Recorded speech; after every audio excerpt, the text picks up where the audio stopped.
Almost every out-of-state buyer I talk to starts their Florida search the same way. They picture the beach, they decide that's where they want to live. Then they actually spend a week here, and half of them change their mind completely. It's not because the beach wasn't beautiful. It's because nobody explained the actual trade-off between living directly on the coast and living a few miles inland. And that trade-off touches almost everything. Your budget, your daily life, your storm risk, even how easy your home is to sell later. In this video, I'm going to walk you through exactly what changes when you move from a beach community to an inland town here in Tampa Bay. So you can pick the one that actually fits your life, not just the one that looked best on vacation. Here's what I see almost every time. Someone visits Florida on vacation, falls in love with the idea of walking to the water, and locks in on a beach community before they've looked at anything else. This is a completely understandable instinct. It is also usually the vacation version of the decision, not the everyday life version. Living somewhere and vacationing somewhere are two different experiences. On vacation, you don't think about your commute, your insurance renewal, or how crowded the grocery store gets in February. When you live here full time, all three of those become part of your actual life. That doesn't mean beach living is the wrong choice. For a lot of my clients, it's exactly right. It means it should be a decision you make on purpose with a full picture, not the first idea you had on vacation. Living directly in or near the beach in a community like Clearwater Beach or the Barrier Islands comes with a real set of trade-offs, and I want to walk you through them honestly. Insurance and flood exposure are higher, generally speaking, the closer you sit to the water. That's simple physics, not a scare tactic, and it's something every coastal buyer needs to plan for as part of their monthly cost, not an afterthought. Housing stock skews towards condos and smaller lots the closer you get to the coastline, which means more buyers on the beach are navigating association rules, reserve requirements, and shared building decisions rather than owning a standalone home outright. Traffic and parking get real during snowbird season and the summer tourist months in a way that can catch a full-time resident off guard if they've only ever visited in a quieter month. On the upside, nothing beats the actual lifestyle. Walkability, the view, the ability to be on the sand in 5 minutes.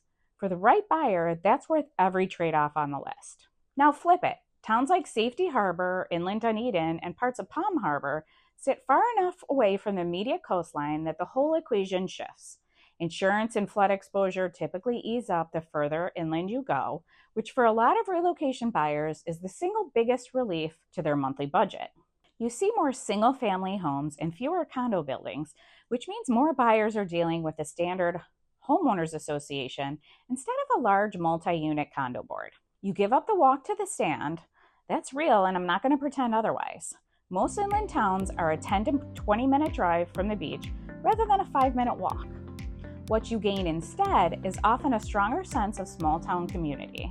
Safety Harbor in particular has a downtown, a marina, and a slower pace that a lot of my relocating clients end up preferring once they actually live here full time, even if they thought they wanted the beach going in. So how do you actually make this decision instead of defaulting to whichever one you pictured first? Start with how you plan to use the water.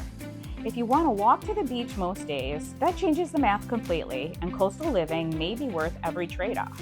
If you picture visiting the beach a few times a month, a 15-minute drive from an inland town costs you almost nothing in real life. Next, get honest about your risk tolerance and your budget ceiling. If a higher insurance bill or a condo association would stretch you thin, that is worth knowing before you fall in love with a specific listing, not after. And spend time in both settings before you decide, ideally outside of the busiest tourist months. So you're seeing the real day-to-day version of each place, not the vacation version. Most of my clients don't know which one is right for them until we actually walk both kinds of neighborhoods together. That conversation is usually worth more than any list.